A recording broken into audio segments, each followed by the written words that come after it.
Searching for music for your next video? Then you need to check out Artlist.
Hello and welcome to the Wednesday Slide Down podcast. This is the debate show, the show where we give you the chance to come up and talk about Sheffield Wednesday. We'll be live for 90 minutes until about 9:30. So do make sure you join us for the entirety of the show. If you can't or you want to listen back to this at your own leisure, then you can do so by becoming a Patreon member.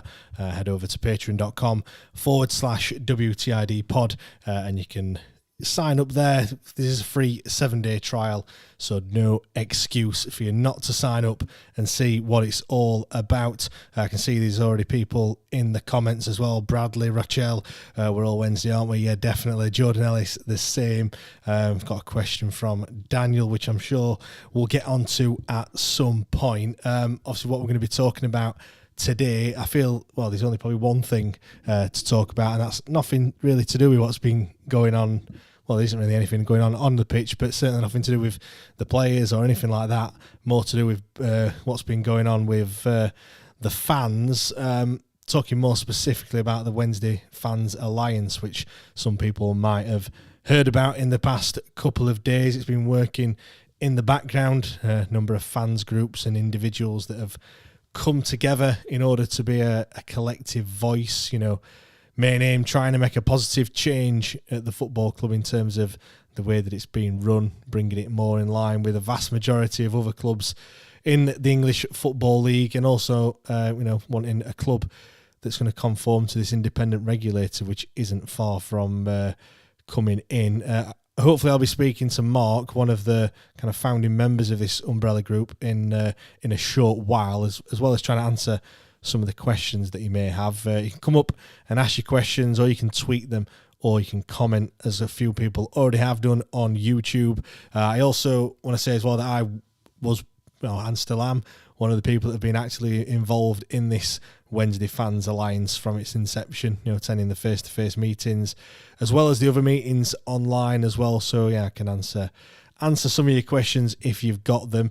We can also talk about Will Vaulks. Will Vaulks has now officially left. He's now at Oxford United. It's come out that he's been given a 3-year deal, so no surprise that he's left. To be perfectly honest, have you heard the interview that he's done with Radio Sheffield earlier today? What did you think to that?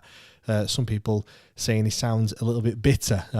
Love to know what your thoughts are on it all. And also Max Lowe from Sheffield United. What do you make to that? Linked with Valerie last week, who's a right back. We said we needed a left back, not necessarily a right back.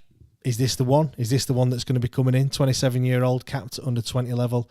What do you make to the fact that he's from United? Surely that doesn't bother you, or does it? Do let me know. We can talk about that as well. Let's get into it. Then I will start off. I will bring the people up as you as the show goes on. Again, if anyone's got any questions, do fire them over. I will get to them as we can.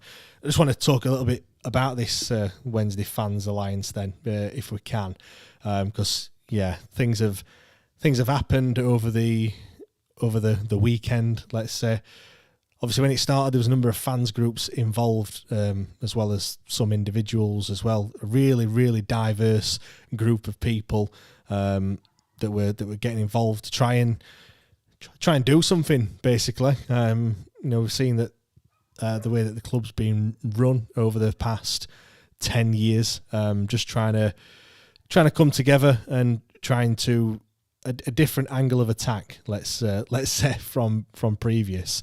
Did a lot of great work on trying to define and more importantly agree on what a good owner or what a well-run football club looks like, and we felt that currently the club fell short on quite a number of those points. I mean, the intention was never going to be to ask the chairman to leave. I know, obviously, 1867 Group, who were and still are part of this umbrella group, by the way, they've had the protests and everything else that they've had over the recent 8 to 10 months or however long it's been now. But the intention of this group was never to ask the chairman to leave. It was more to kind of work with him, or at least try to work with him and try to show what collectively the fans want as fans of Sheffield Wednesday Football Club. Even if the views individually might have been that we want the chairman to leave. I know I've voiced my opinions previously that of wanting Dejpon to leave and move aside. Obviously, I'm sure quite a lot of other people have thought exactly the same thing at some point. But collectively, we felt that the right decision was to just be helpful more than anything else. Because let's be right, we don't really care, do we, who the owner is, just as long as we feel that the club's heading in the right direction, really. We now know that there was an emergency engagement panel meeting held by the club on Saturday. I personally didn't know this at the time, but quite a few people did. Following that meeting, some people left this umbrella group almost simultaneously. A further group or representative left, citing the same reasons as the others. I'm not going to name the people that was involved that have now left. If they want to publicly name themselves, then they're more than happy to do so. There's no animosity towards those that have left either. They did some great work whilst in the umbrella group, really positive stuff, and I kind of fully accept the reasons why they had to leave. I think the main issue is them being threatened to leave by the engagement panel. We also know as well that the club were made aware of the group from a very early stage.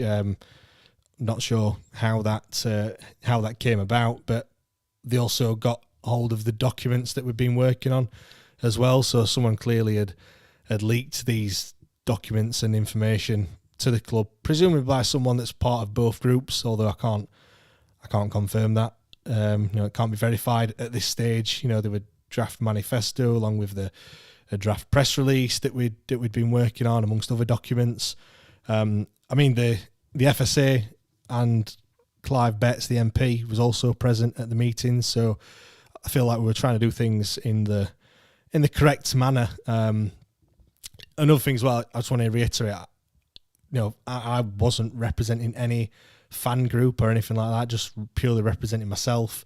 I do feel like my views are realistic, but yeah, it's obviously the thing that's happened over the weekend is, it just doesn't sit right with me, really. The fact that the club, Dejphon Chansiri, is seen as a, I want to say, as a threat, and that's not really intention. I don't know whether that was spun to him, that we were trying to get him out of the club or something like that, which is totally not the case. We are actually trying to set up a meeting with the chairman. We're in dialogue with the club, or that has gone quiet. Trying to set up a meeting. If we do have a meeting, we want the minutes to be posted and to be realistic as well, and a realistic representation of the meeting. If that can't be agreed, then there's pretty much no point in doing that. But yeah, these people were clearly asked or told if they were to be part of this umbrella group or this working group, they would no longer be part of the engagement panel, which I just feel is it's not really the way to go forward. I saw a tweet the other day and saying how the engagement panel does feel like Chansiri wants a group of yes men. Now look, I'm the people in part of the group probably don't want to be yes men, but there's things that happen which ultimately they don't feel like they want to let go of, which I totally get as well, by the way. It's just a real shame, really, more than anything else, that we had quite a good thing going on.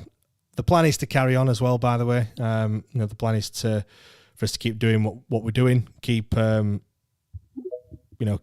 behind the scenes, because I feel like there will be a time where something happens, and maybe this sort of group is needed. I saw a comment from a couple of people as well saying that nobody was ever asked about what this fan group is or who they speak for. I just want to say as well that the intention was to go out with there was supposed to be a town hall where people could attend and actually share their views. There was also going to be a survey going out as well to try and that survey, with the help of all the other fan groups as well, would have hopefully captured quite a lot of people, certainly a large percentage of the fan base, and then we could have gone to the club and said, this is what the fans want. So people saying nobody's come to talk to me, it wasn't made public. Nothing had gone out public. We've been working behind the scenes trying to get things up and running in a timely manner to try and get this out there. So yeah, if anyone has got any questions or anything like that about this engagement, not the engagement panel, sorry, the umbrella group or the Fans Alliance as it was going to be called, then do let me know and I will try and answer some of them. Like I said, I was hopefully going to get someone else up, get Mark up to speak, but I've not seen him. Mark, if you're there, do press the request to talk button and I'll bring you up and we can have a chat. One person I have brought up is Paul. Paul, how are you, mate? You all right? Paul, you there? Don't know if Paul's can hear me or not. Ted, are you there? Yeah, can you hear me? Yes, I can hear you, Ted. How are you, mate? You all right? I'm all right, James, yeah. Good. What do you want to talk about, Ted?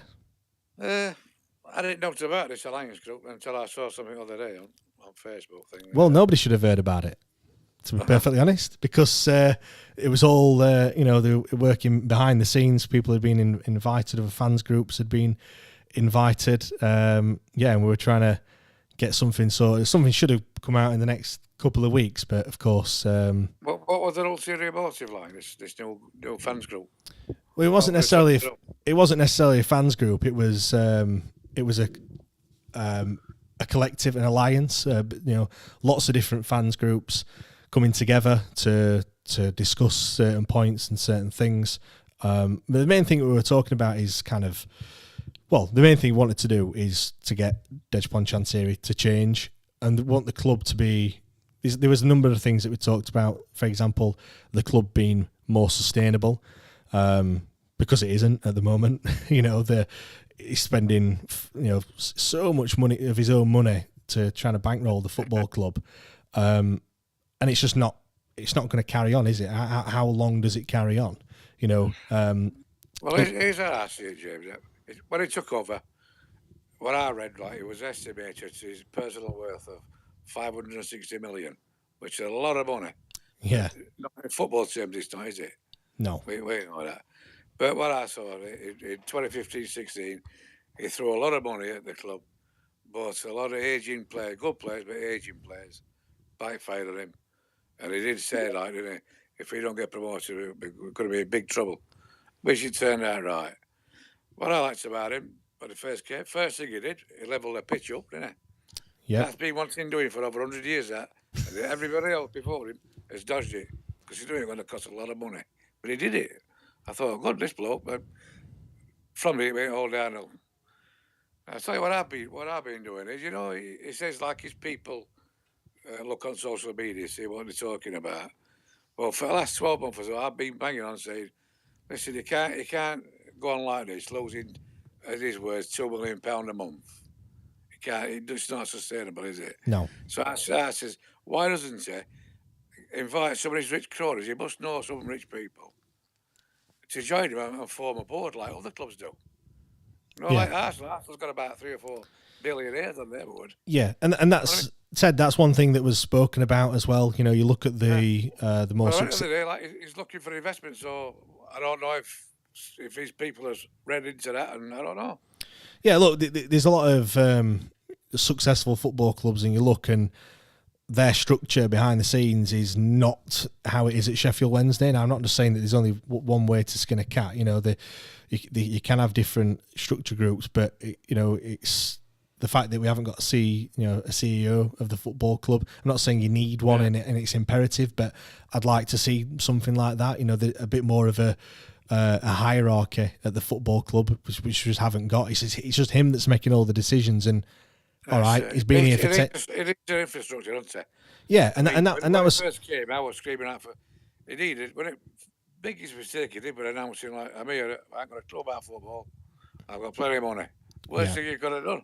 Yeah, the main thing. Plenty of people spend his money for him. Yeah, the main thing was we wanted to try and get some answers on certain things, put some ideas to him as well, and try and help. There's a lot of people in the football club that are, or that are fans of the football club, should I say? Sorry, that are quite intelligent in certain areas. When I met him, when was it now? Back in the start of last season, he openly said, there's people out there, they don't help me, and he's saying all this. So we were trying to go down the route of, let's try and bash his heads together. And, like I said, we were going to go out to the wider fan base as well to actually find out what people actually want from the football club. Ticket prices obviously was a hot topic. Of course it is. But, he'll just say that when the price we're second nice, aren't we? Yeah, exactly. And probably, obviously there's reasons for that, because they're outgoings of the football club. But just try to, I think as well, get him to just try and change his ways more than anything. I mean, how do you feel about him right now, at this moment, 12th of June, 2024? How do you feel about the chairman, Ted? Well, I see it like, I don't know. He's got good intentions, hasn't he? But for some reason, he don't want any help, any interference, which I don't understand. I mean, he's losing 24 million a year. He were on balance sheet, wasn't he? So he's right. 2 million a month, 24 million for a year. And somebody offered to buy him out, and he turned it down. If you're losing that kind of money, and someone wants to take the business off you, you're going to stretch your hand off, aren't you? Yeah. So he must be making money. He's got to be. the thing is for me, you know, over this weekend as well, the fact that he's given certain fans group an ultimatum and said it's either, if you're part of this umbrella group alliance, you can't be part of the engagement panel. And I just think, I mean, I suppose it was already, if I'm being honest with myself, it was probably always going to come at some point. But I just feel it's wrong, and that these people that are part of these groups have, you know, do a lot of work with the club for whatever thing they're trying to do. Well, from the outside, it looked like he changed his ways. From last season, our last season finished up. Everybody all together, we're all in it. We've got housing in the park bike this summer, and he's looking for investment. I thought we were letting things run its course and see what happens. We're all expecting building a decent side, which I think he will do. So I'm thinking, when I saw that over there, about this alliance group, I thought, what do you want? What are they doing here? It's like staring at all this nest up, isn't it? Yeah, but again, we're not trying to get the discussions were never, how do we get the chairman out of the football club? It was never, let's stage a protest. It was never, let's try to ruffle some feathers and let's try to, you know, poke the bear kind of thing. It was never like that at all. It was more, you know, it's very much a long game. And like I said at the top, ultimately, I don't think many people really care who the chairman of Sheffield Wednesday Football Club really is. All you want is to know that your football club's going to, one, be still there, and two, you know, you're not paying absolutely through your nose for absolutely everything. You know, ticket prices are going up and up and up. You know, they're extortionate. All right, you could argue that the quality of football next season might be a lot better, but there's been a hell of a lot of mistakes over his time here, and I think quite a lot of fans have said as well, oh, it's doing great at the moment. You know, he's gone quiet. We've got a great manager in. Let's not ruin it all. It's positive at the moment. And what I would say to that is, it's not about trying to ruin the mood of the football club. We've seen how quickly the mood can change. It was fantastic after Wembley. The mood was fantastic then. It wasn't any fans that ruined it. It was Dejphon Chansiri that did that by doing what he did. Anyway, all right, we've got Danny Rowling now. It's great. Look, fantastic. Last season, the ending was brilliant. You know, staying up. You know, great memories. You know, the game at West Brom, the penultimate game. I wasn't there at Sunderland, but again, what great scenes it was staying up on the last day when it looked like we were never going to. It's great, and yeah, things are looking good at the moment. But I think these other. It has to continue, and I think some of the things that are being asked, they're not revolutionary. We're not asking for the cheapest tickets in England. We're just asking to be more in line with the other football clubs. Behind the scenes, I don't know about it. All I'm seeing is had a great finish of the season. Got a brilliant manager, whoever he is after. He's going to build again this season. And I thought, Chansiri is listening now. It sounds like he's listening. Well, Ted, if someone hadn't leaked all the documents and told the club what we were trying to do, that was actually part of the group, you wouldn't have heard about it for maybe another couple of weeks. But then you would have heard about it. So, cover was blown by someone leaking the information. Ted, do stick around. I just want to bring Mark up. Mark's also been part of this alliance. Mark, how are you, mate? You all right? Hi, James. How you doing, mate? Not too bad. I'm fine, thank you very much. Feeling better, Mark? Oh, not particularly, no. Bit of food poisoning, I think, so I'm not sure what's been happening, but it's taking its toll, let's put it that way. I'm not going through it anymore.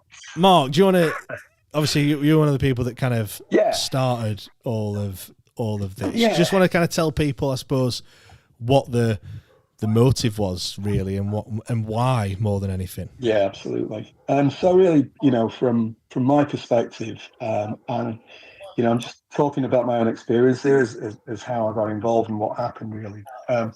I'm not, and none of the other people kind of that was on the working group were kind of active in any way in any of the different groups. The trust originally talked to the Football Supporters Association about a wider group. The FSA have been brilliant with us, I think, all the way through. The trust put an advert in Owls Talk And some of us who've got some skills in these areas put the names forward. From that point on, the trust took a step back, because one of the things that was pretty clear when we were talking to other groups was that this couldn't be something that was led by one particular group. So it had to be independent. What we did between us, and there was 4 of us and 5 of us, is we talked to every group we could. And I have to say, and this has been, our general experience, no, not one person or group has been negative. Everybody was very much happy that this was happening. Some people wanted to be involved. Some people said, good luck, keep us up to date, but it's not for us. And it was quite surprising, really, how amazing the whole thing was in terms of who got involved and who didn't. So we were just the people who tried to make it move. Everybody that we talked to and said that they wanted to be involved, we got together. We've had a few meetings, and we explained why the alliance was happening. And really, I suppose there were 2 main reasons. The FSA were pretty adamant that the engagement that was happening wasn't really engagement that was happening in other clubs, that it wasn't fit for purpose. And I think if you look at the minutes, this isn't a criticism of the engagement panel in any way, and the people on it trying to do a good job. If you look at the minutes, actually nothing happens from any of the suggestions, very little in fact. And the second part was that regulation was coming in. Yeah. So that was really important as well. I can hear dogs in the background. Is that just me? Is it? Yeah, that is me. Apologies. I've got the window it's all open. right. No worries. Whose dogs are they? They're not the clubs, are they? No. Yeah, they've set them on me. They've come to get me. Yeah. Yeah. So with the regulators coming in, what was pretty clear is that the clubs can't dictate the club, but the regulators can. There's some things in there that were really important. Things like financial planning, things like talking to supporters properly, and engaging in the right way and getting the right number of people involved. So we were looking to make, panel as representative as possible. We got what we think were all the major fan groups involved, with the kind of most democratic fans, and we got a lot of the special interest fan groups involved. And we thought as well, because of the way things have changed, getting influencers involved, so people on social media like yourselves. I talked to yourself initially, didn't I? I rang you up and said, will you get involved in this?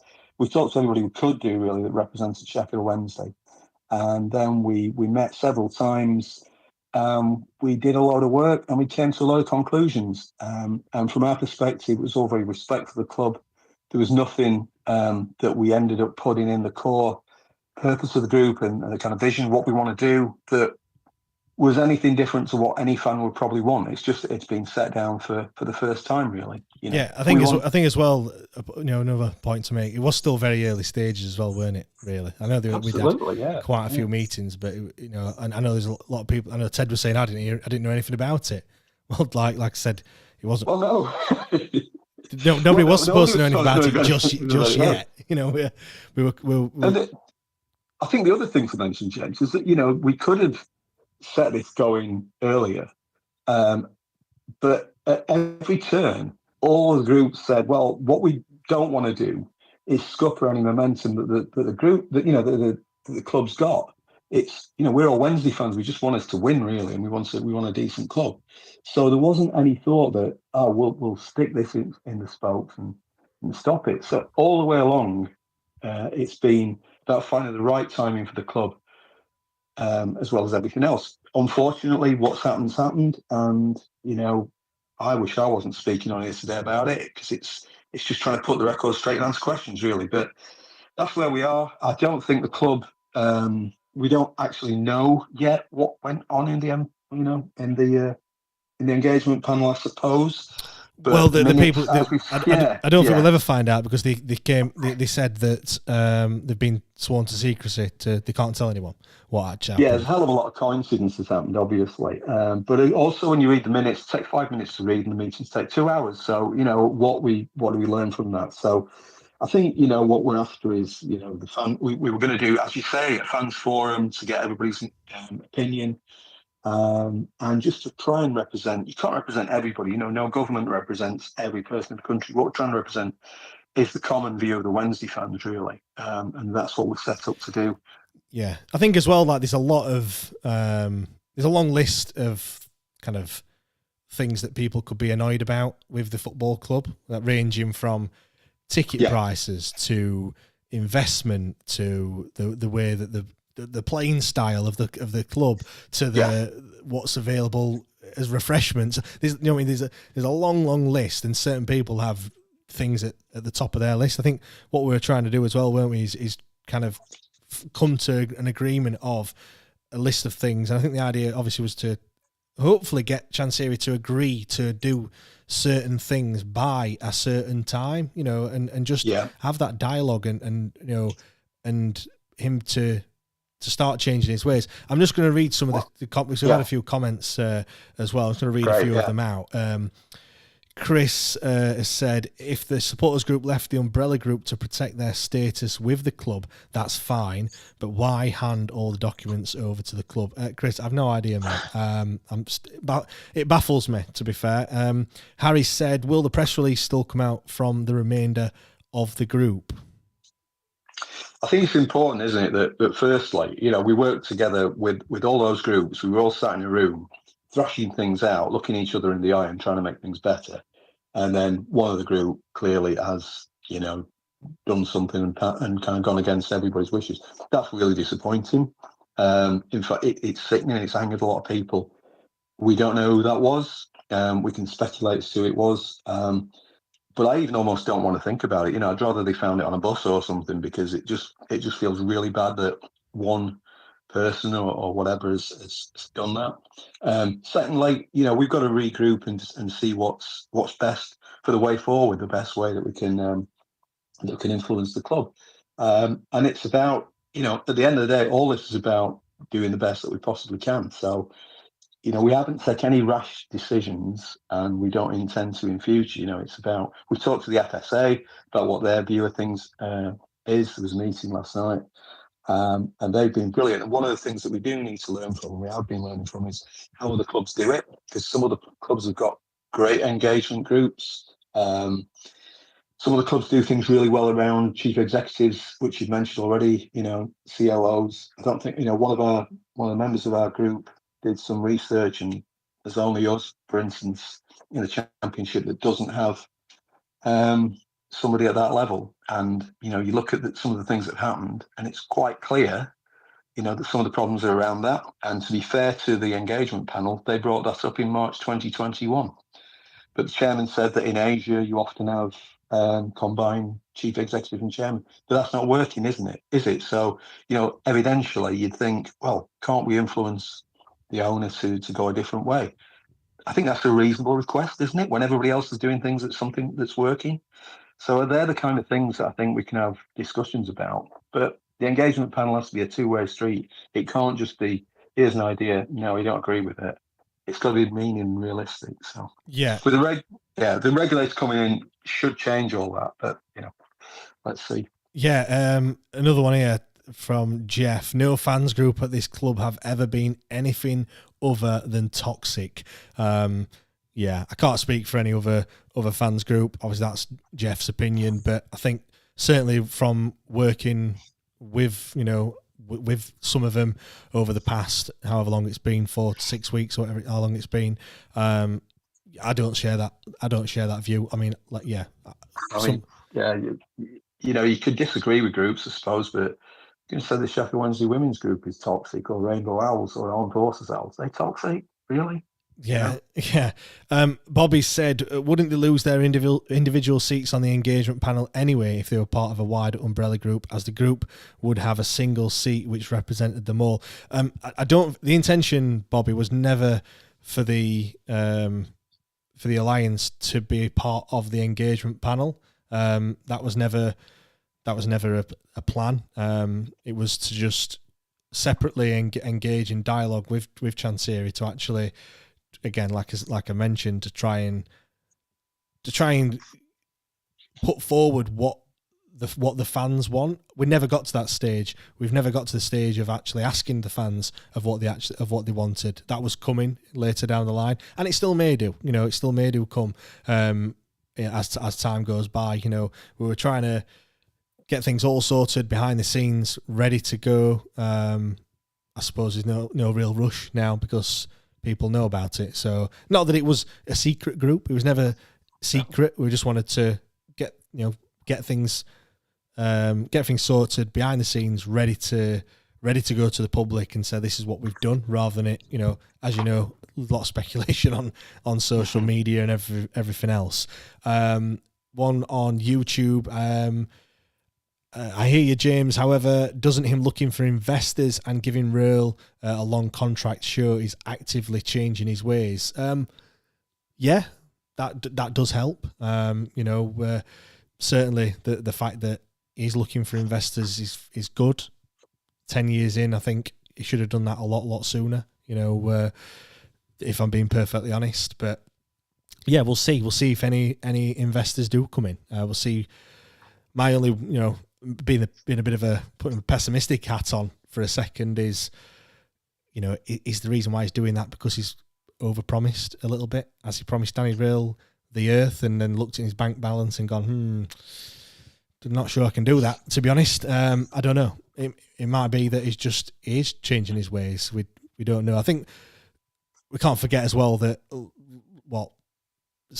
how many months ago, 8-10 months ago, he was asking us to pay a tax bill. Whether he had the money or not, I don't know, but we have to remember that. And that's another thing that we were kind of asking for as well. I don't think anyone, Mark, actually, do you know where his money comes from? I don't think anyone. We can speculate, but we don't know, do we? We don't. I mean, I suppose we don't have to see his bank account, but I think when you look at other owners and they're, I don't know, the owner of Sainsbury's, for example, and you can go on Company's House, you can look at Sainsbury's, accounts, and then go, oh, they did quite well this year. They must have got a bit of money. Do you know what I mean? Whereas we can't really. I mean, obviously, yeah. With Chancery, obviously, we know where the family fortune comes from, and we know that he's got shares in some of those groups, but obviously that wouldn't be enough on its own to lose a lot of the money that he has. So there must be other sources of income or other people who invest, I guess. One thing I would say on the kind of looking for investment, the minority investment model is becoming more and more prevalent in football. Just seen it in Man United, where Ineos have got involved, Jim Ratcliffe's got involved, taking a 25% stake. That's similar to what Red Bull are doing at Leeds. So it's not impossible for that to happen. The problem would be is if the owner valued the club at a higher rate than it was actually worth. So, nobody's going to put 75 million quid in for 50%. It'd be a bit like Dragon's Den. They'd just be out. Yeah. Mark, I've got Paul and Peter that want to speak. Let's bring Paul up. Let's see if he's found his mute button. He has done. Paul, you there? All right, hi, how you doing? You all right? Yeah, I'm fine, thanks, mate. What do you want to talk about, Paul? Well, I know very little about this group thing that's gone on. I heard a rumour that, I don't know, some meeting had taken place or something. I'm quite in the dark with it, so I do apologise. But, I always feel that this club, and I said it after Darren Moore, the meeting with Chancery, they need somebody to connect the fans to Chancery, because whether it's a lack of understanding or whether he feels that sometimes the fans are maybe against him, I sometimes feel he's got the wrong end of the stick. And I don't think I said again before, as we all know, football is not like a business. As much as it is a business, it's sort of a cult in a way of you grow up, you wear your colours, you go to the games. It's more than a business. And when you're dealing with a fan group as big as ours, you've got to understand them.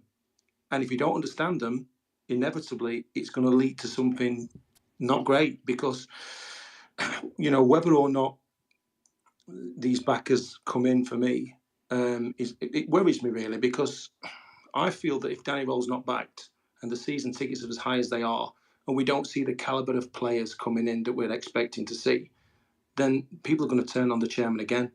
If he came out and said, listen, look, you know what, I've not got this, I'm going to give it everything I've got. But he doesn't, does he? Maybe that's because, and again, it's you can't, for me, I find it very difficult that it's almost like what I say goes. Well, that's exactly right, that's your football club. But again, it's more than just a business. Yeah, and I think as well, when you look at stuff like that, and how he said it, it's whatever he says goes. Yeah, you're right. It is his business. He can do that, but I think you've got to. There's people out there that do actually want to help. I mean, there were people paying into a GoFundMe when he asked for the tax bill. You can go over a year ago when he had a meeting, and Liam said, anybody wants to help, come and have a meeting. And we had a meeting, and there were some great people in that room that were multimillionaires that were offering time, ideas, and none of them got past Liam. I don't think none of them got past him. I mean, not that Liam didn't want to do it, because he's a great guy, but I just feel that it was maybe 2 hours of everybody's time that was possibly wasted because nothing happened. And it's like, how much do you bang your head against a wall? And all the fans want, I suppose. Like I said, I don't know what's going on with the groups, but all I think the fans want is clarity. And like I say, all we see is signings coming in. And if the signings are all free transfers and all lower leagues again, it's really worrying. But you're right as well when you said about, people will turn on him because, Danny Röhl's come in, we've mentioned a few times, obviously you can see we got battered 6-0 by Ipswich, 4-0 3 times by 3 separate clubs during his time, but everyone absolutely loves him and we all adore him, and because of all the other stuff that he's done, why the fans have bought into him, that buys him time. Whereas with Chansiri, it's the opposite. All the things he's done historically, whilst appointing Danny Röhl and giving him a lengthy contract and blowing the dome up on the training ground, which should have been done ages ago, but doing all these sort of stuff whilst staying up in the Championship, it papers over the cracks, and everything's all positive at the moment. Again, it won't take much. I can guarantee when the shirts come out, and there'll probably be more than they were last season. That'll be another thing that everyone starts whinging and moaning about. But if he'd done everything right in the first place, then the first signing, James, the first signing is crucial. The first signing. If it's another signing similar to last year, of something that looks like it's from Reading or Watford, then how much do you think it's Danny Röhl? I'm not saying it isn't Danny Röhl. I'm not suggesting anything, but what I'm trying to say is the calibre of players to what people are playing, everybody is just waiting. And the chairman probably knows this. Like I say, come out, have an honest conversation maybe, and try and get on an equal thing with the fans. I don't understand why you wouldn't want to, really. I mean, like I said, I've always said the biggest asset of this club for me at the minute is the fan base. Now we've got a manager, and for me, that manager turned round some of those players. I mean, Paul Valentin now, I suppose how he ended that season could go for £5 million in today's market. At the beginning, you wouldn't have got £5,000 for him. And I think that's down to a good manager. But, I look at where we've got to sign good players for what we're paying. And I was ringing up really to say about Will Vaulks. Yeah, go on, let's talk about it. I'm expecting a better player than Will Vaulks. And if I don't get one, that'll make a lot of my head up, really, because I know we need better than Vaulks if we're going to go for it. But are we going to get better than Vaulks? Well, Danny's said on YouTube, as long as we're bringing someone better than Vaulks, I'm happy. Alex Younger says, totally baffles me with Will Vaulks only got offered a year, apparently rarely injured at all, so why not offer him 2-year contract, which he would have signed, stop moving the goalposts when over 30. Are you disappointed that we've perhaps not given him a better deal than what we offered him? I think that when the players are out of contract like they were and they're putting the foot in, when maybe arguably in the past, some of them didn't, and we went down, I think that they deserve something a little more. And maybe I'm reading that, Vaulks has got 3 years from Oxford, which is great.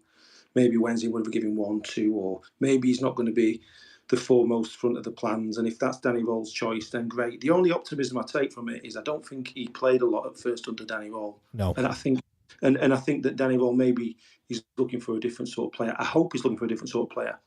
What I would say is, when we lost Luongo, it was like, shit. And then we got Vaulks, and it was like, Will Vaulks is okay, but he's as good as Luongo. I felt that Will Vaulks was adapting his game to play the Luongo role. I don't know whether that is Will Vaulks, a tackling, combative midfielder. I feel like he's probably a bit more than that, but he was asked to do that job. I feel that maybe a little bit of, like with Palmer, maybe a little bit of respect, and they've served the club well all a long time. You know, let's be fair. Will Vaulks and Barry Bannon were the only two midfielders for the last 10 games of the season or something after the transfer. And I just thought, how the fuck are we going to get through this with just them two? And they did it. And I feel that Vaulks probably deserves a lot of credit for that, as does Bannon. But at the minute, like I say, with what the season tickets are, we want to be seeing, maybe if we don't pay 2.5 million, 3 million quid for a player, we need to be bringing players in that are very, very, very good if we're going to challenge. Because again, we'll be back to this same point. If the team sign a load of players like we did last season that we don't really know, or we're not maybe convinced from Danny Roll, how long before the crowd loses patience? Because I'm waiting for that need time to gel statement again, which we've had for the past 6 years. Well, we've got 14 contracted players as it stands at the moment when I totted up senior players. That does include Cadamartri and Pierce Charles as well. Obviously, Iofa, Cam Dawson, Windass, Bernard, all yet to have signed a contract. So, yeah, at least 14 players as it stands and just one central midfielder. Bearing in mind, we had, we've let Backinson go. Not saying that was a bad thing, definitely needed. Byers has gone, obviously. We had Momo Diaby and obviously Vaulks as well. So just to get to where we were last season, I know Backinson and Vaulks were on loan, so you could argue we only need to sign 2 to where we were last season, but really we need like three more central midfielders ideally. And I'm not doubting that we can't bring them in, but it's hard enough bringing in one good signing, isn't it? But when you're trying to bring 10 good signings in, it gets a lot difficult. Well, I'm surprised that some of the lads haven't been signed quicker, like Iofa. It's quite worrying when it opens. He's going to get offers. Where we're going to get a better free transfer than Iofa in that position.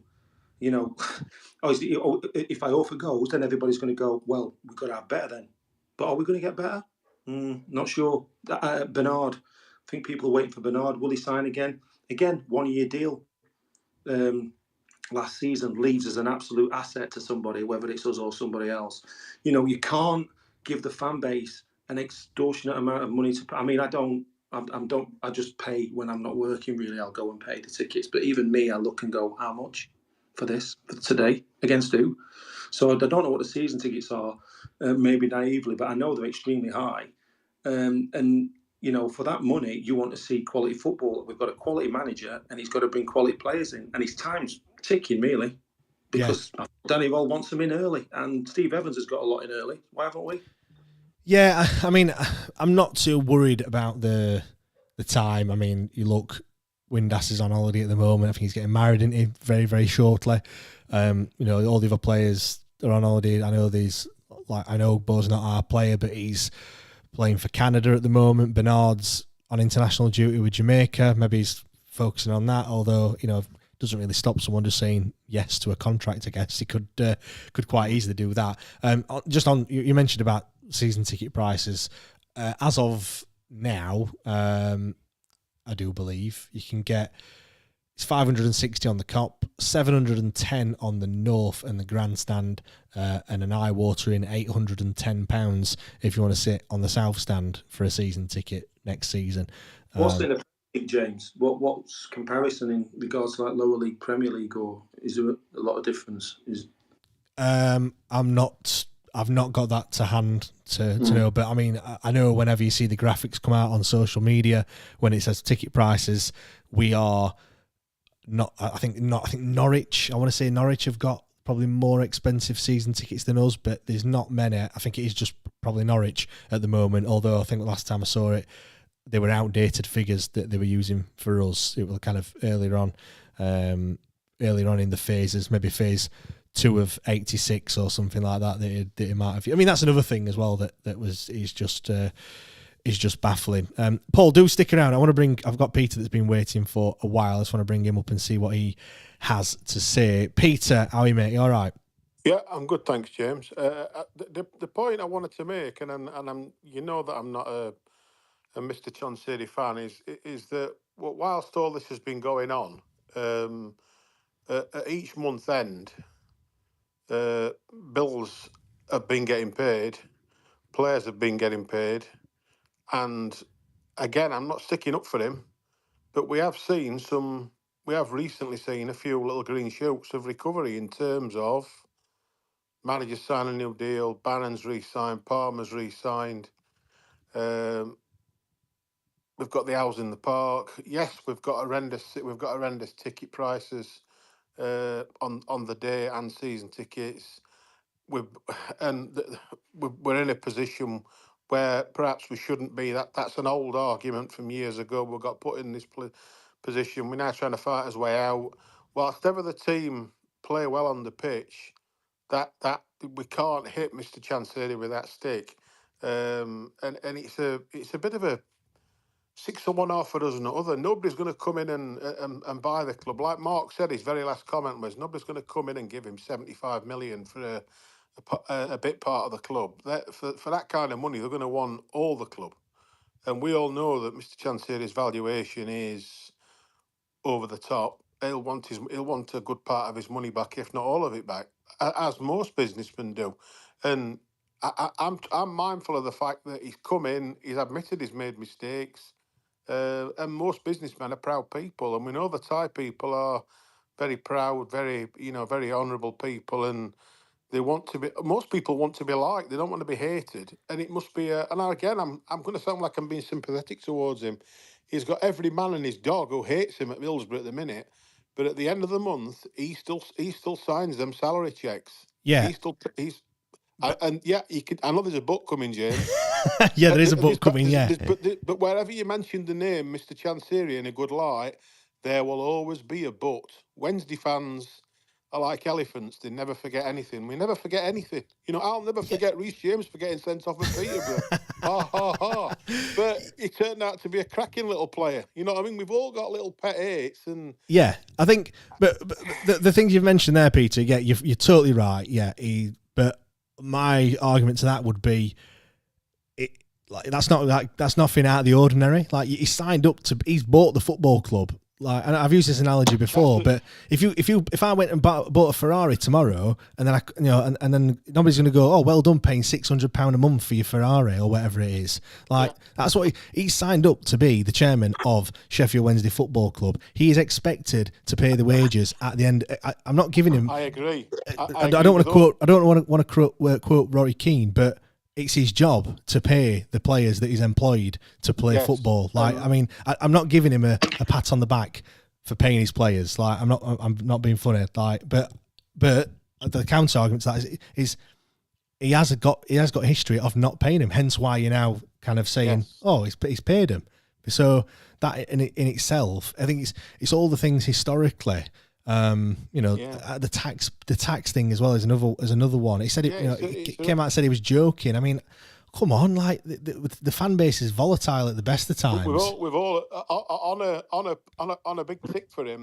The one thing we've all noticed as fans in the last whenever the last middle of the night statement was, how hasn't it been better without a middle of the night statement from Mr. Chansiri? Yes, it has. Yeah, we all went through that period of waking up at whatever time you wake up in the morning, 6, 7, 8 o'clock, or before you go to bed, having a look at your phone. As he made another statement, no, thank God for that. At least I can sleep tonight.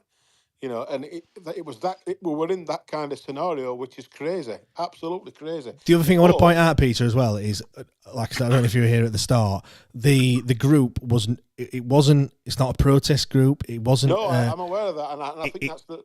Yeah. I think if this thing's going to succeed, that's the way it has to be. But I think you need to be mindful of the fact that because he probably is, I know he's a very proud businessman, and he doesn't, and people of that ilk don't like to be told they're wrong. Well, because he'll always the big stick he will always have, and it's a massive stick, is I pay the bills. Yeah, And well, it's quite- James Lindsay's tweeted and said, I can understand why DC is cautious here. He's been burnt by both his own actions and actions of others. Any engagement should be respectful, but he's going to be sceptical. And he's put, not that I agree with the closed-door approach. True fan engagement is part of running a successful football club.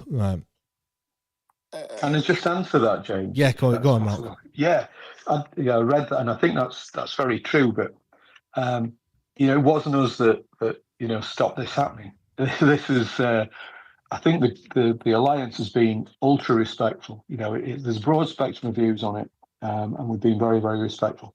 So we haven't necessarily felt that coming back from the club. That starts somewhere. I think one of the things that we wanted to find out as the alliance is, where do fans expect us to be? If it's just that the chairman pays his bills and we have owls in the park, fine. But, when I were a lad, we were winning cups. We haven't been in the Premiership for 20 odd years. Is that acceptable as fans? And there's reasons for that. And to be honest, you can't lay this all at Chancery's feet. This has been going on a long time. But We've been on a downward spiral for a long time, and it needs to change. And we need to set out as fans what's acceptable, because at the moment, I don't think where we are is. Go on, Peter. I think what an important point we're missing all this is that whilst we've been on the downward spiral, and it's an enormous thing in football as a whole, the other end of football, the top half of the Premiership, are an absolute million mile away. I'm 62 now. I will never ever see Sheffield Wednesday play in the top six of the Premiership, but I'll still go week in, week out because it's my team. It's what me and my lad do. But they will never do it, James. I know that. Yeah.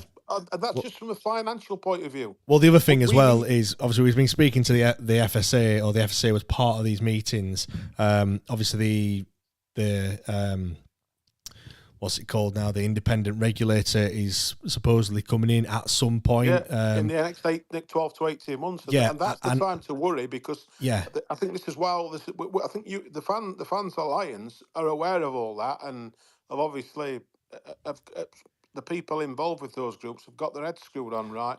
They want to prevent any sort of issues coming up at a later date. And we've been told as well that the FSA have already highlighted a lot of red flags with the football club in the way that the football club's being run. Yeah. So you bet your bottom dollar when it comes in, they can't investigate every single football club at the same time. There will be a list, and there'll be a rating system, or you bet your bottom dollar we will be at the top of that list. So you might come in and you might think, it's all right if we've got plenty of time.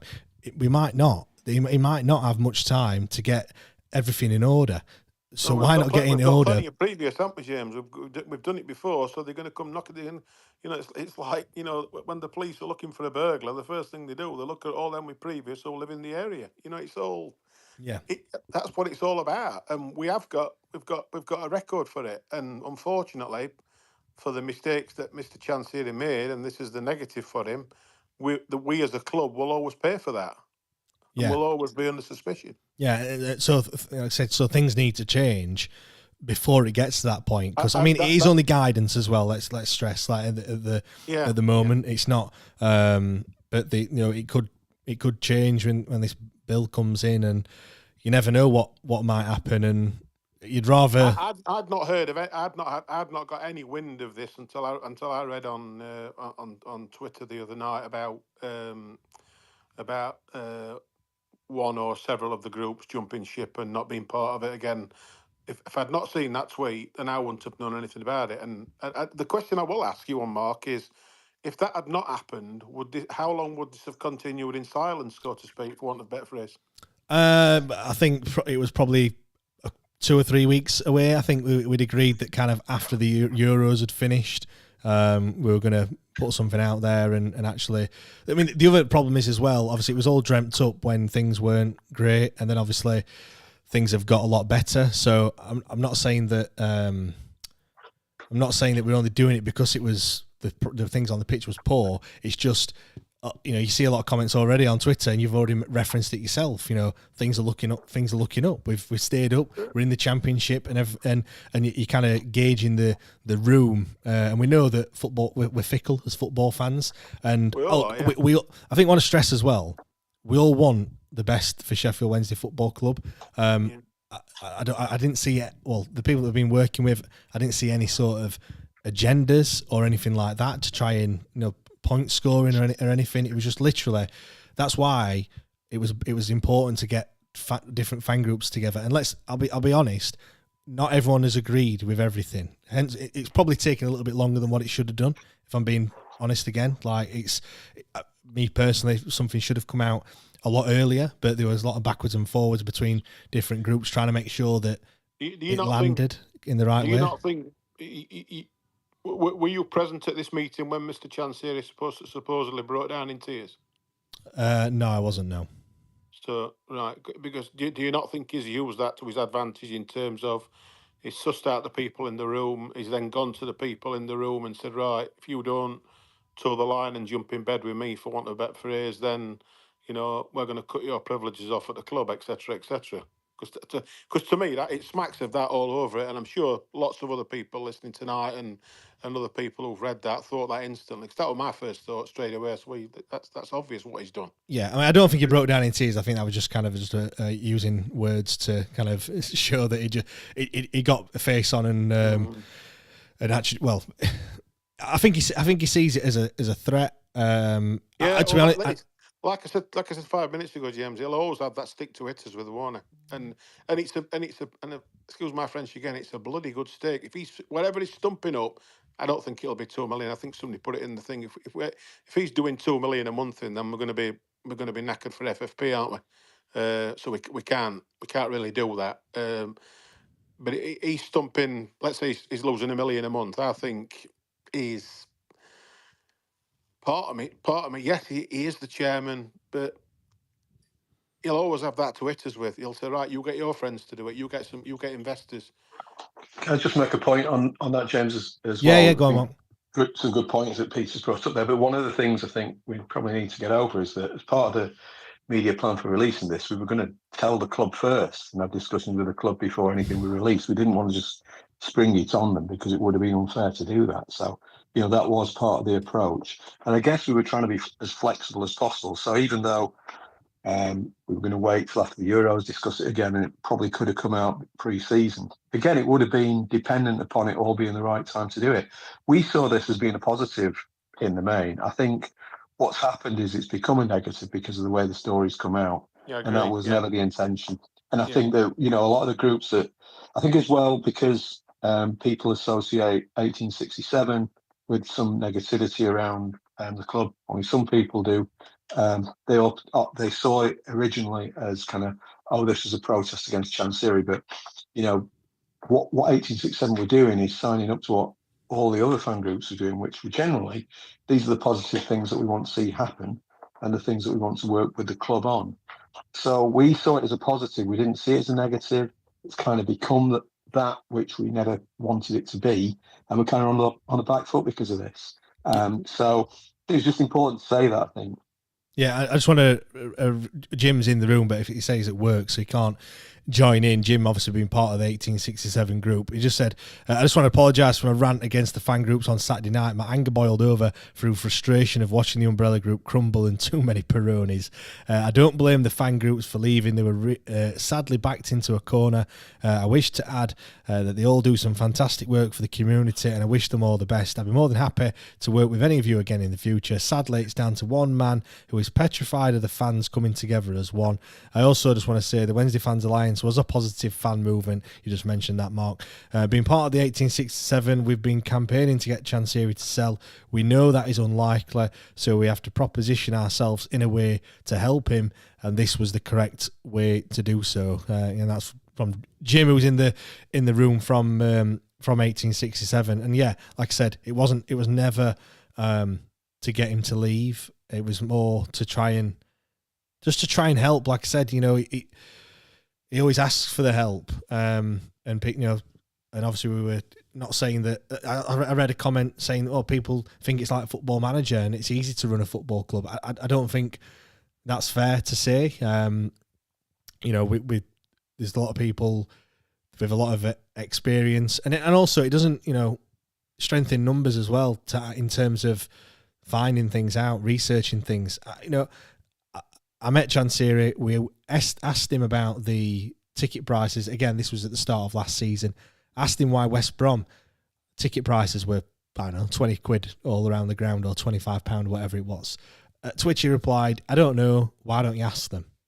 I mean, I'm not being funny. Like, that should be, you should be doing that sort of research yourself as a football club. I mean, I'm sure they're not going to tell you exactly why their ticket prices are what they are, but you look at why your ticket prices are this price and look at theirs, look at the accounts, do some research and find out, think, well, wait a minute, why can they do that and we can't? Like, so it clearly, we were doing that. We were doing that sort of research, or that was the plan. And also just to try and get everyone to come together and actually agree on things as well, rather than it be little pockets of people having their own go at Chancery for whatever reason. We wanted it to be a collective voice, really, and coming together and actually trying to do some good. But we may still get to that point. Like I said, I know we've tried to ask to meet Chancery in the club and actually talk about what we're trying to do.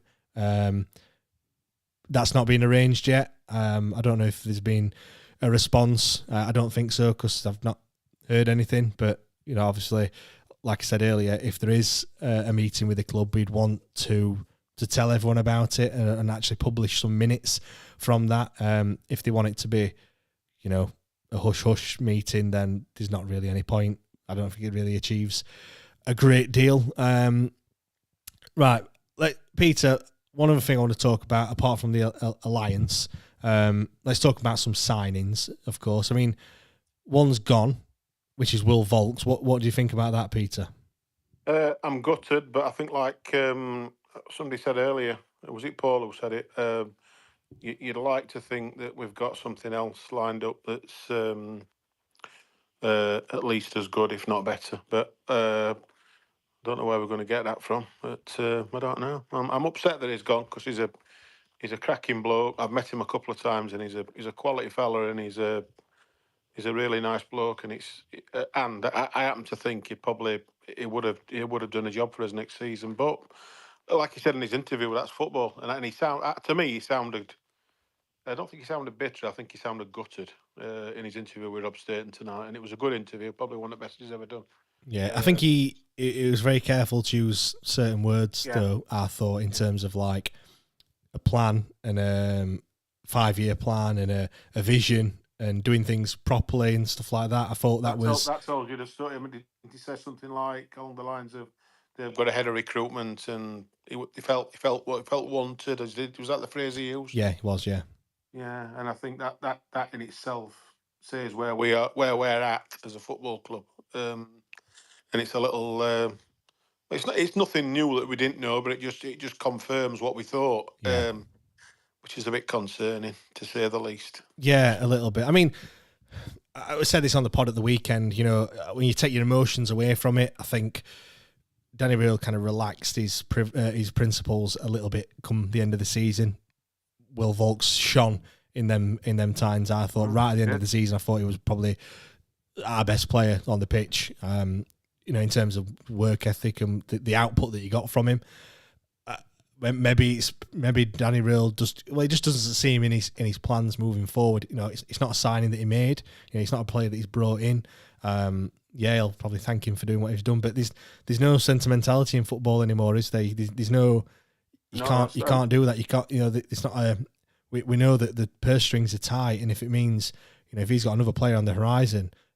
Or if it's a player that's just not really going to play or not really going to feature or not do what you want him to do, then I suppose why pay him?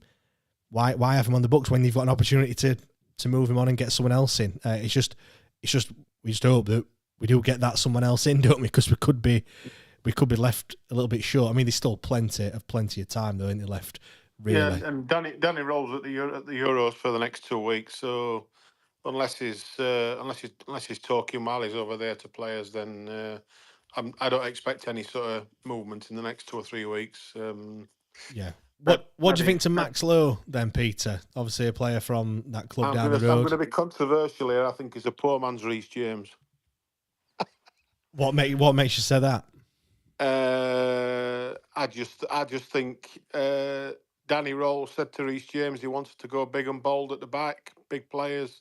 Yet he signs a player who was 5'10" from United. Oh, he's trying to sign a player who's 5'10" from United, and he's in style of play, from what I'm told, is not much different. But I was converted into a Reece James fan, and I thought in given time it would have worked well with Marvin Johnson. But, yeah. I mean, I'm just looking at some of his numbers. I mean, he's played 53 times, for Sheffield United, 1 goal, 9 assists in his time. Yeah, I'm not saying he's a bad player. I'm just saying we already had a player like that on his book. So why upset the apple cart? But it's football, isn't it? If managers don't fancy him, they offload him and get him out, and he moves on. And like Will Vaulks, he's found another club pretty quickly. And good luck to them all. Yeah, I think as well when you look at that, we keep banging on about the age, don't we? As well, Reece James 30.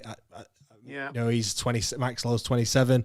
Yeah. When you look at sort of a resale value, maybe he has got another move in him potentially.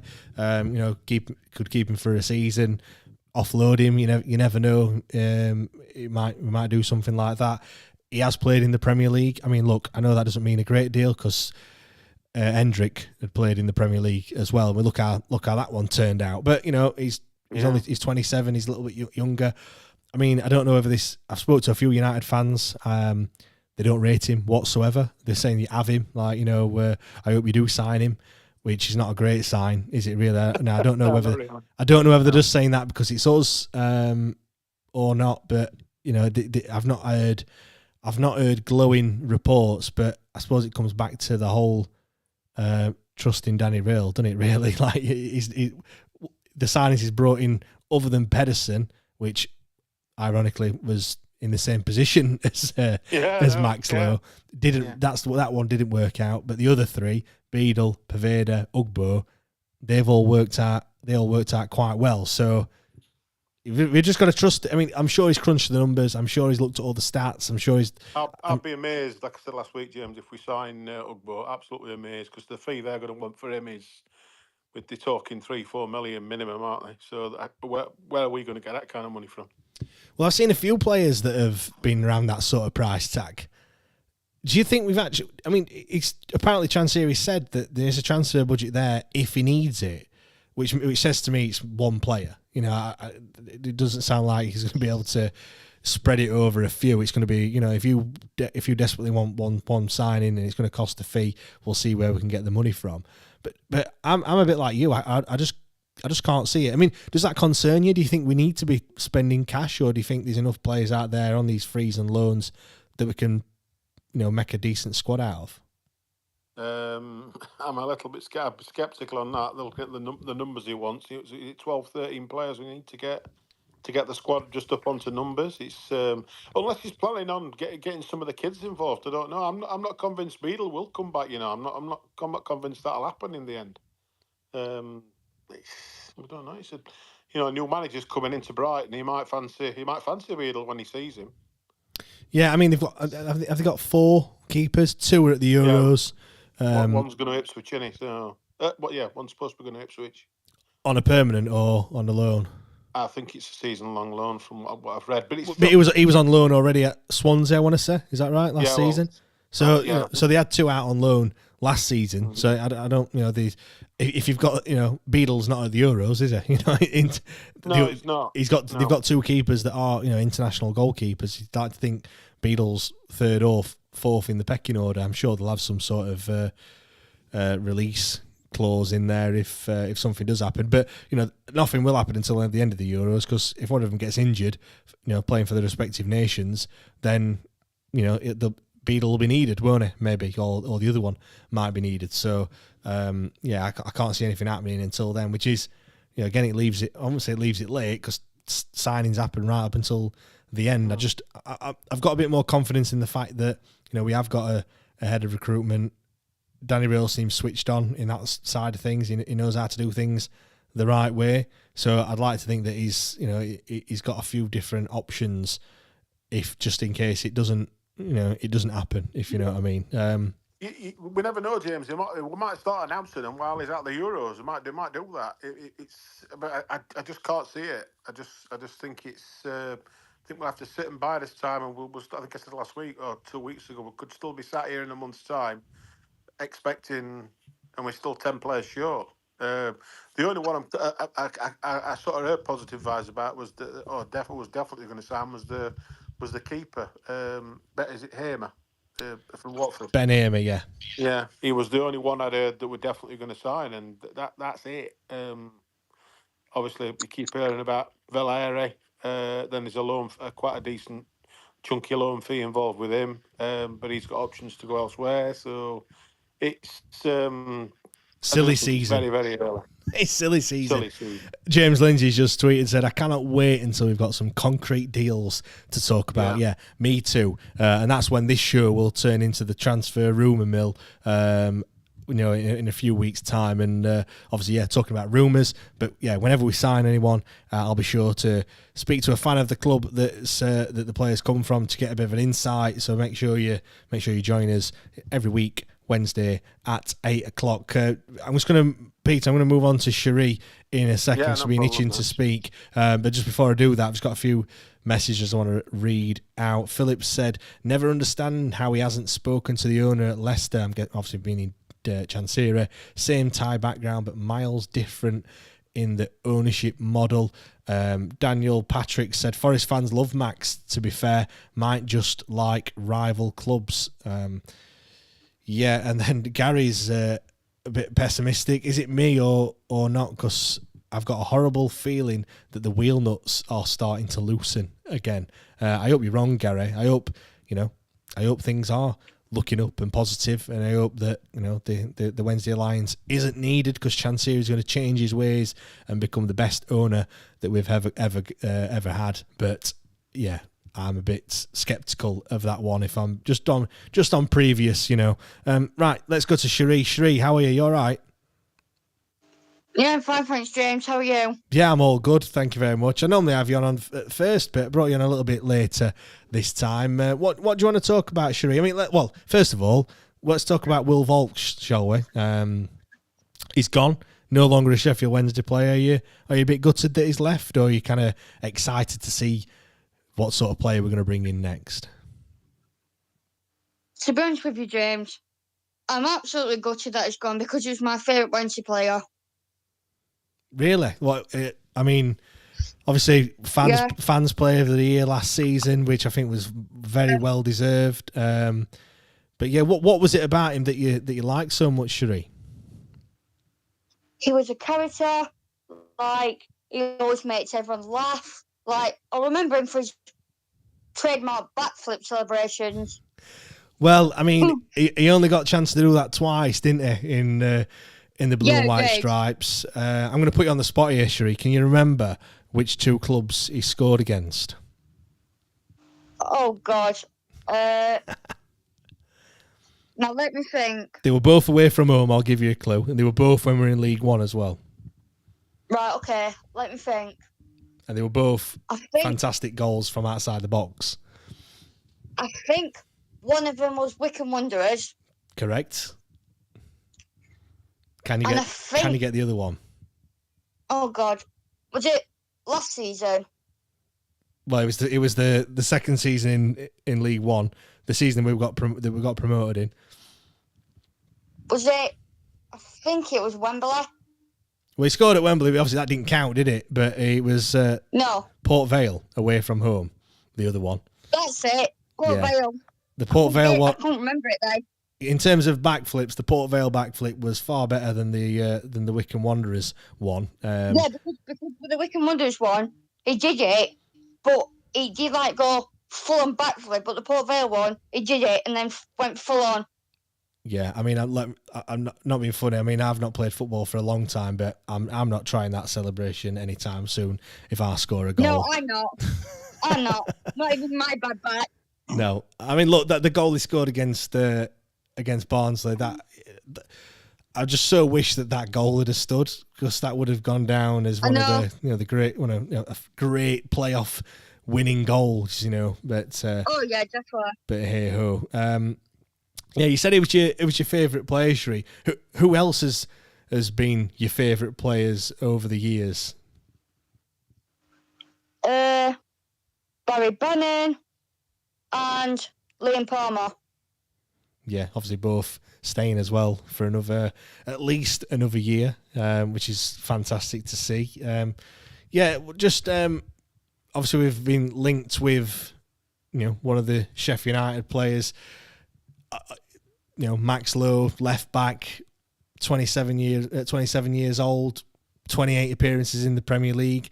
Is he a player that you think we need to be signing, or are you one of those that are like, nope, never signing a player that's come straight from Sheffield United?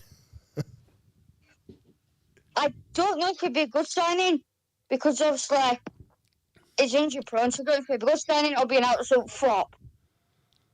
Yeah, we have a track record, don't we, Sheree, for signing players that get injured. And also the thing is as well, he's coming from our rivals, so obviously if he does sign for us, he probably will get booed a lot. Well, I mean, yeah, it's. I think it's one of those, and you've got to. For me personally, it doesn't really matter where he comes from. No, true. I know there's been quite a few players that have gone the opposite direction, haven't there? There's players that have gone from us to them. I mean, we've got players that played for us that have played for Sheffield United. Marvin Johnson is one, obviously only on loan, but Marvin Johnson's done a stint at Sheffield United in his career. Not many games. I want to 5 or 6 games I think he played for him on a loan spell a few years back. But yeah, we've had a few that I didn't know that. Ben Hennigan, I think, was another one. Ben Hennigan played only I remember Ben Hennigan. A handful of games when he was at Sheffield United, but yeah, it's should be good. Are you excited for the Euros, Sheree? Are you a big England fan? Or I mean, I'm guessing obviously it's club over country, but are you excited for the Euros to start? Obviously, it gets underway on Friday. Scotland against Germany, then it's England's game on Sunday. Right, before we talk about the Euros, can I just say one more thing about Will Vaulks? Of course you can, yeah. I feel like he's going to do really well at Oxford because he's a brilliant player, and also he's done some amazing charity work, like with Bluebell Wood and the Baton of Hope and that. So I feel like he's going to do well at Oxford. Yeah, look, he's just a fine example of how he should be, really. Great person on the pitch, fantastic person off the pitch as well. I mean, before we move on, Sheree, did you listen to his interview, Sheree? And I reckon as well, if he does score for Oxford, he'll carry on with backflips. Well, hopefully he doesn't do a backflip against us. That's all I say. No, but I did listen to his interview though, yeah. What did you think to it, Sheree? I just don't know what to say, really. Like, in bits was a bit like, I don't know. I just don't know really, James. Yeah, he sounded... I think it's easy to say he sounded bitter about it all. Yeah. I mean, look, at the end of the day, I'm sure he wanted to stay. It's like anything. When something doesn't happen that you want, you're never gonna. It's never going to be nice. You're never going to talk good of something. If he wanted to stay, but then we don't know how much he's been offered. It could have just been a token gesture. That sometimes happens where, in the public domain, it looks like we've offered him a contract, which obviously we will have, but it would have been nowhere. Anyway. It'd have been nowhere near. Right, anyway, let's talk about Euros now. Go on then. Do you want my job, Sheree? Are you going to take over this show, moving it on like that? Go on then. Sorry about that. It's all right. Sorry about that, James. It's all right. Go on, England then on Sunday. I mean, first, how far do you think we're going to get? Are we going to go all the way? Are we going to win it? I honestly don't know, because that performance against Iceland was an absolute disgrace. Yeah, it weren't very good, was it? Not great preparation. But it's only a friend. No, but I'm looking forward to the Euros, though. The one thing I'm looking forward to the Euros, though, is watching Johnny Roll on TV. Yeah, there'll be more Wednesday fans tuning in, before the games, and they will be actually watching the games, to be honest. Do you know what I'm looking forward to the most? Back-to-back games every single day. Oh, yeah. 2 o'clock, 5 o'clock, 8 o'clock, every single day throughout the group stages. Yeah. Nothing better when you're supposed to be working and you've just got the match on, watching the match. Some random team as well. It'll be, I don't know. some random nation that's playing each other at some point, but you're gripped and getting into it. Well, I do have to say though, we've done like a sweepstake, like this day search from where I go to, and I picked a team out for my dad, and he got Serbia, the team that England's playing on Sunday. Who did you pick out? Georgia. Oh, well, I hate to say it, Shree, but I don't think you're going to be winning in the sweepstake. No, but, you know, I'm probably going to be out of it, like, third, fourth game. Yeah, probably. But, you know... And I feel like Windass is going to stay, by the way. Do you? I hope he does. He's got... I think he's got some unfinished business. I know he's getting married at the moment, which is understandable. Yeah, I hope he stays as well, Sheree. Sheree, is there anything else you want to say before I bring Jake on? Yeah, one more thing. Go on then.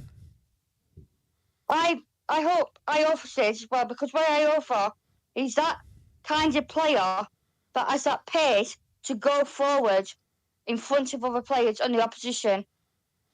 Yeah, that is something that he has got, definitely. I think, you know, sometimes when he goes forward, I feel like he does get a bit of a nosebleed at times. I think he's better coming back than he is going forward, but it doesn't stop him. You know, he can get forward at times. I think that's a part of his game that he probably does need to work on a little bit, but his recovery plays second to none. You know, and I feel like as well, we might get James Beadle back, but it'd be really nice if we get Ian Baveda back. Oh yeah, I mean that for me, when you talk about targets and players that you want to sign, obviously I know there's a hell of a lot of players out there that we don't know anything about, but a quick win would be signing Jan Paveda without a shadow of a doubt. Well, the thing is as well with Max Lowe, I didn't believe any of this when my dad told me last night. So literally, I had to get all this phone. I'm like, hold on a minute, let me see that. And so I'm like, seriously? Yeah, Cherie, massive thanks for joining. Do really appreciate it. I haven't got much time left. No worries. But thank you very much for coming on as always and sharing your views and everything. Anyway, all Wednesday, aren't we? Of course we are. Of course. Cheers, Cherie. Thank you. Let's bring Jake up as well. Jake, how are you, pal? You all right? Not bad, James. You? Yeah, I'm fine, thanks. What do you want to talk about, Jake? It was just I just wanted to touch on Wednesday Fans Alliance, really, from a personal perspective. As you probably know, I've been quite vocal against chairman in the past. But yeah, it was really just from an 1867 standpoint. I just wanted to make the point that sort of the whole point of the 1867 group getting involved in such an alliance was that, you know, we don't particularly want to protest, and we did want to sort of put that to one side because, in total honesty, it's not worked, you know, and there's got to be an appetite for it. And as we know, with Wednesday, if we win a few games or sort of stay up like skin of his teeth, then that appetite goes away. But what doesn't go away is the issues that are still at the club, you know, which have been widely, you know, criticised in terms of ticket pricing. You know, I feel like I'm banging an old drum, but, you know, sustainability, just general communication with clubs. So from our point of view, it were getting together with like-minded people that do want to push this push it forward. That there should be more engagement with club, and the club should be speaking to fans about issues that they're concerned about. Yeah, definitely, and obviously, things have got better, you could say, in recent weeks and times. But I suppose, Jake, it's one of those where we all know deep down that something's probably around the corner, and history tells you that, doesn't it, really? And I think it's just all about, again, just trying to we all want the best for the football club. Like, we all want, we don't want to be doing that. You know, I'd love just to be able to go to the games and, you know, not be paying through my nose and enjoying things and not seeing statements left, right, and centre. And there was a time where you're thinking, you know, there's been 2 points during Chansiri's tenure where I've thought there might not be a football club. I mean, when we got relegated into League One was the first time I thought that. I thought, you know, obviously we had the points deduction, and then we got relegated, and then, you know, you know that. You're thinking, where's all this money going to come from? How are we going to survive?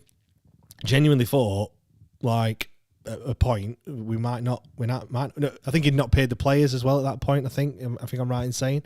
Yeah. And then the other one was obviously when we not paid the tax bill. I'm thinking, wait, they could wind us up here. Like that was the initial thought until you kind of look into it a little bit more. Yeah, I mean, for me, there's got to be a middle ground between crazy statements at middle at night, which somebody touched on earlier, and nothing. And when fans continually question why we're paying second highest prices in league, why is that not answered properly? Not like, well, go to West Brom and ask them, because that's not an answer, is it? No. And I think the issue here is communication, and one of the big things that needs to happen for me, and I don't know how you could argue against this, is if he's not prepared to communicate with fans, or he can't because he's going to go over the top and overreact and say things he shouldn't say. There needs to be somebody that's communicating properly with fans and answering serious concerns. Yeah. And just brushing it under the carpet is not going to work. And that was the purpose of the engagement of the Fans Alliance, I believe anyway, was to open some dialogue, and us as a group obviously probably aren't suitable to be doing that, but we recognise that, and we'd rather other people could do that, and hopefully that'd be an option. And I can't see why a club would not want that to be an option. It just makes so much sense to have open dialogue that's publicised, rather than an engagement panel that sits down for 2 hours and then releases an A4 page worth of minutes, because a lot more must be being discussed in their meetings, and it really should be out there for the fans to know what's going off. Yeah, to be fair though, Chansiri does talk an absolute a load of waffle. One question takes him about 45 minutes to answer, so I'm quite glad that he probably deleted quite a lot of it out, because it would make absolutely no sense whatsoever. But I think another thing I want to point out as well is I'm just disappointed that the groups felt that like they couldn't continue doing that work, and they've been, like Jim said, backed into a corner to a certain extent. There's a lot of good groups in there that do a lot of good for community, and they should be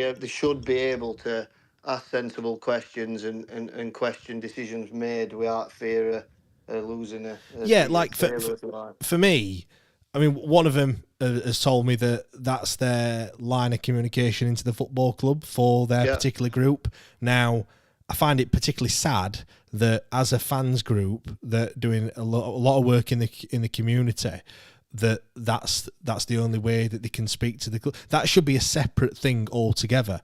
There should be someone else dealing with that and sorting that out. You shouldn't have to go or be a part of an engagement panel in order to do good work in the community and get things recognised. That's and to be told that if you're part of this umbrella group, you're not going to get those privileges, I just find absolutely baffling. Like it shouldn't be one or the other. You can still do work for other people and other other less privileged people or vulnerable people or whatever it may be.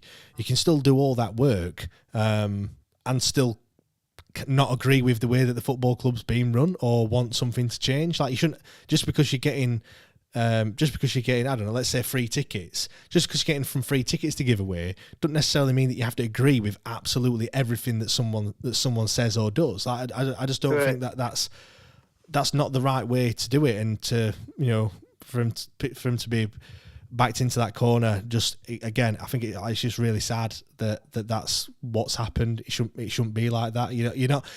How are you then getting the right answers from the fans and the fans groups if you're treating them in that sort of way? By, I want to say threatening. I know I might be speaking out of turn there, but using threats, that you're not going to get the right answers. Like I'll be honest. I told me when I was a kid, like I told my dad what he wanted to hear. I didn't tell him the truth because I'm gonna get belted if I did. Like, and it's kind of the same thing. You're just gonna tell him what he wants to hear rather than actually telling him the truth. Look, I've not been part of these meetings, these engagement panel meetings. I don't really know what goes off in them.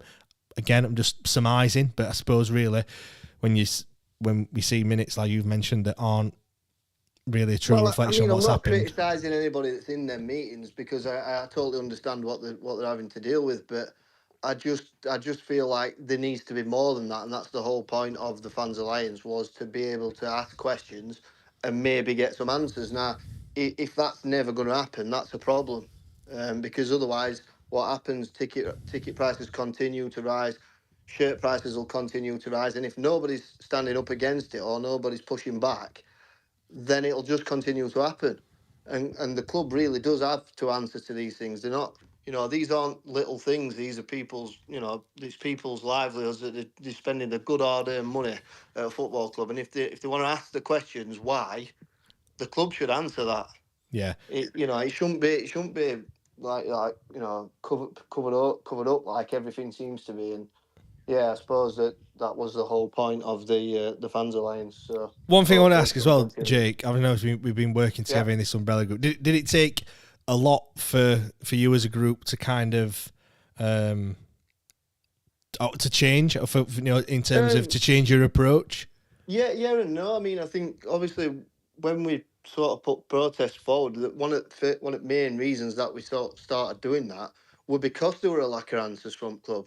I mean, we got no answers to anything. It weren't even acknowledged. So I suppose we've got to change tact and try and work with club. We had tried that before there were a single protest, and it didn't work. So yeah, we to be honest, we only want what's best for Wednesday. So if that's getting around the table and talking, that's what we'd like to do. I mean, fully understand that might not be wanted, and that's fine. But the club needs to be speaking to supporters groups. Well, don't matter which groups they are, and ideally all of them. So that's the point in bringing them together, so that everybody gets a voice. Then you can obviously can go out to wider fans and ask their opinions. That was the plan. But if there's not going to be any chance of fans' questions getting answered, then where do you go from there? It really does need to be a bit more open from the club to the fan base, I think. Yeah, Jake, there was a question from someone earlier. So I think it was more in relation to is this press release going to come out and everything. My question is, I suppose, are you as 1867 still wanting to continue with the Alliance group? I mean, I know I certainly people are probably listening to thinking, is it going to carry on? Is it going to happen? What's going to happen next and stuff? I think from my point of view, there was a meeting yesterday, and I was saying it still needs to continue, even if it's just in the background, just kind of getting things together, and at some point probably asking the wider fan base what they think, because it may well be that everyone's happy with how things are run at the moment. If that's the case, that's fair enough. Key, because contrary to popular belief, last thing I want to do, or certainly lads that I'm involved in group with, last thing we want to do is ram our personal views down anybody else's throats. There won't be any protests going off if that's not what the fan base or a large proportion of it wants.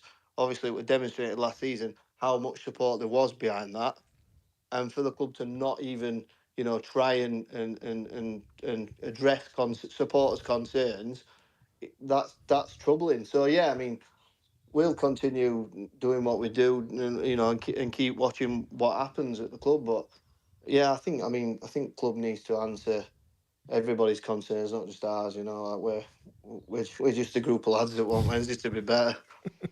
Yeah, exactly. Right, Jake, massive thanks. Go on, Mark. Do you want to say something? I just wanted to add to what Jake said, and we're taking it all on as fans that it's us that's saying this. It's not just us. Danny Roll made demands of the chairman before he'd signed. Now, hopefully they've been settled, but it's not just manager and fans. It's also, local MPs are very concerned. Last week, Chris Turner on a rival podcast, but he was saying things about chairman. It's not just the fans. It's everybody. It's all the Football Supporters Association. We're a crisis club. That's the way they see us. This is a national thing about Wednesday. Mark, I speak to fans of other football clubs on a weekly basis when we're doing the preview show and things like that. And the first thing they ask me is like, like what a nutter of an owner you've got. I mean, I don't say that about any other clubs. Do you know what I mean? Like, but they're saying it. That's the first thing they say. How'd you get on with him? And I'm like, well, we don't. Like, I don't want that to happen. We all want him to succeed, don't we? We all want him to succeed. So why is this pattern of behaviour being repeated over and over again? And why can't we just become a club that understands that there's a way to be run, that other people do it successfully, and why don't we learn from it? Hopefully we are. We can use some magical thinking and think it's all right. But it's Stockholm syndrome setting in, Mark. Yeah, maybe. I mean, we have to. If we start season really well, if it's a really good transfer window, we start season really well.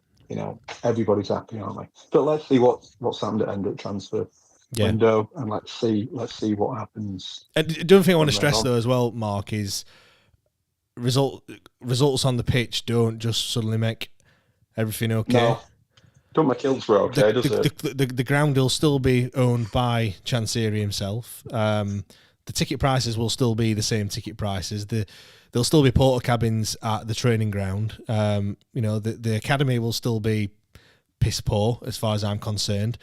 All these things, just because we keep winning and we keep beating these teams or whatever at the start of next season, doesn't suddenly make short term. It's great, but we only want baby steps, though, don't we? You know what I mean? We don't ask for a lot as a fan base. We're not asking to suddenly be back, in cup finals. That's not what we're asking. We're asking for progression. And all but 90 minutes last season, we were nearly back in League One, and that shouldn't be forgotten, because we were very, very close to being in massive trouble again.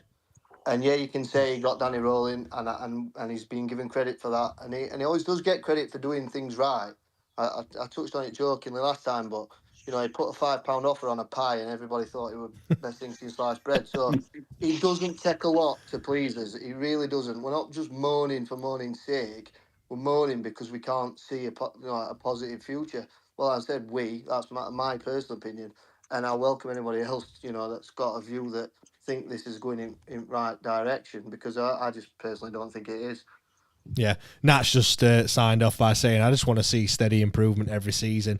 And that's not just on the pitch. I think you've got to do things off the pitch as well to see that, the other concern is younger fans coming through.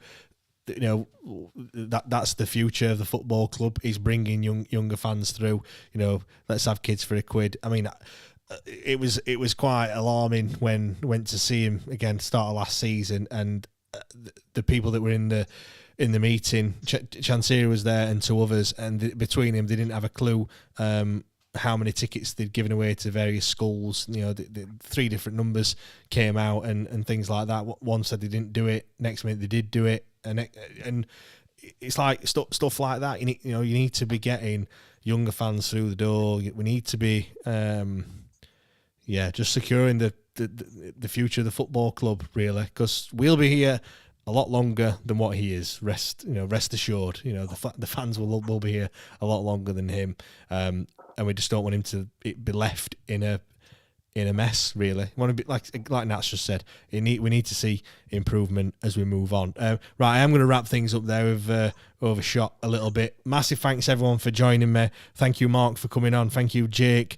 Paul, Peter, everyone else, Cherie that's spoken as well. Everyone else that's come on and had their say. Really, really appreciate it. Again, we can continue these conversations on Twitter if anyone's got any comments that they want to make. Normally this show goes on Patreon, but I'll make it free to anyone to listen to. So if you've only caught the back end of it, you can head to the podcast and you can be able to listen to the full show if you want to hear more about all of this. So yeah, do make sure you listen to it. Again, like I said, anyone got any questions, fire them over. It's not, this alliance group isn't seen as supposed to be a negative. It's supposed to be a positive, obviously. It's come out a lot earlier than what we all thought. It was never a secret group. It was always going to be made public as well. Obviously, all we want is positive change at the football club. again, thanks everyone for listening. Do really appreciate it, and we'll see you all next time. Make sure you join us next week at Wednesday, and fingers crossed we're talking about some signings, or maybe we're talking about England. Who knows? We can talk about anything you want. So join us next week. Cheers, guys.